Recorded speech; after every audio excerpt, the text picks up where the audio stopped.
दादी के बैग में मिलने वाला है चोरी वाला सोना। ये देखकर ईशा और सूरज होने वाले हैं बहुत ज्यादा हैरान। और घर के अंदर होने वाली है अब सगाई के अंदर लड़ाई। क्या होगा?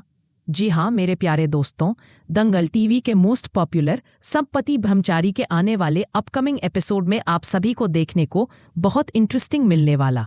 घर में सगाई की तैयारियां जोरों पर थी। चारों तरफ रोशनी, संगीत और खुशियों की गूंज। सबके चेहरे पर मुस्कान थी सिवाय ईशा के। ईशा की आंखों में कुछ था, एक बेचैनी, एक शक और एक डर। वो जानती थी इस हवेली में जो दिखता है वो कभी वैसा नहीं होता। तभी एक पल में सब कुछ बदल गया। दादी का पुराना बैग जो सालों से अलमारी में पड़ा था गलती से नीचे गिर पड़ा और उसमें से झिलमिलाता सोना बाहर आ गिरा। सभी की निगाहें उसी पर ठहर गईं।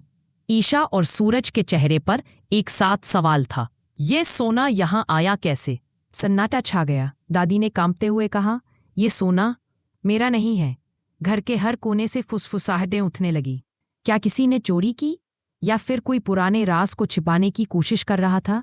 रिया, जो अब तक सबकी नजरों में संस्कारी और सादी थी, अचानक बोल उठी, मुझे लगता है ये किसी ने मुझे फंसाने के लिए रखा है। उसकी आवाज में डर भी था और अभिनय भी।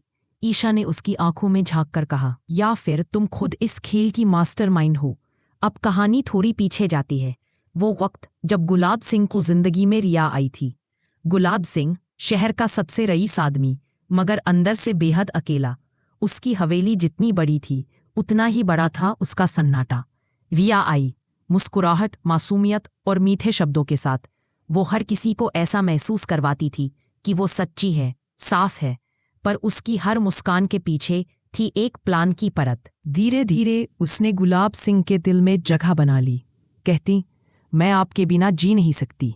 और गुलाब सिंह, जो अपने अकेलेपन से हार चुका था, उसकी बातों पर यकीन कर बैठा।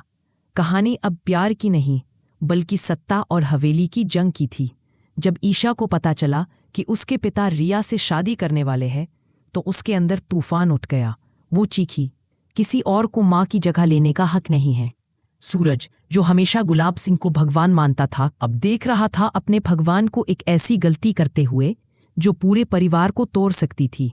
उसके अंदर एक जंग छिड़ गई थी, आदर और सच के बीच।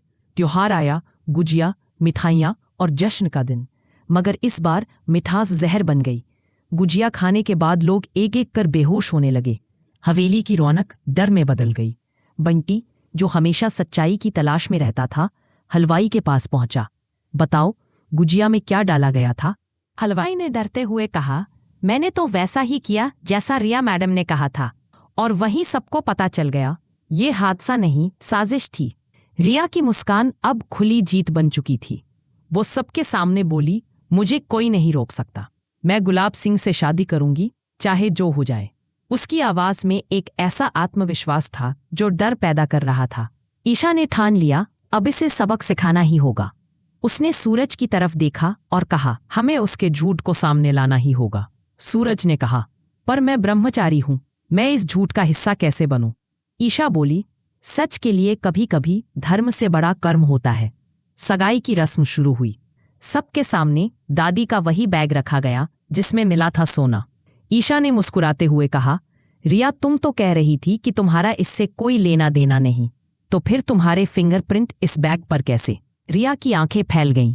गुलाब सिंह भी चौंक गया। पूरा घर अब रिया की असलियत देख चुका था। रिया की सारी चालें, उसका नाटक, सब खत्म हो चुका था। रिया की हार के साथ हवेली में सन्नाटा लौट आया। पर कहानी खत्म नहीं हुई थी, क्योंकि सोना सिर्फ एक बहाना था। असली खेल तो अब शुरू होना था। किसने रिया को इस हवेली तक पहुंचाया? और क्या दादी खुद किसी पुराने राज को छुपा रही थी? तो दोस्तों, आपको क्या लगता है, क्या दादी सच में बेगुनाह है या इस खेल की असली खिलाड़ी वही है? कमेंट में बताइए, क्या आप ईशा की टीम में हैं या रिया की? तो दोस्तों, अब बारी आपकी है। आप बताइए, कमेंट में बताइए, क्या आपको लगता है ईशा ने सही किया रिया के खिलाफ खड़े होकर, या फिर उसे थोड़ा सब्र रखना चाहिए था? और एक और सवाल, क्या सूरज का ब्रह्मचारी वचन अब टूट जाएगा या वो परिवार के लिए खुद को बलिदान करेगा? अपने जवाब नीचे कमेंट में जरूर लिखें। मैं सबसे दिलचस्प जवाब अगले वीडियो में पढ़ने वाला हूँ।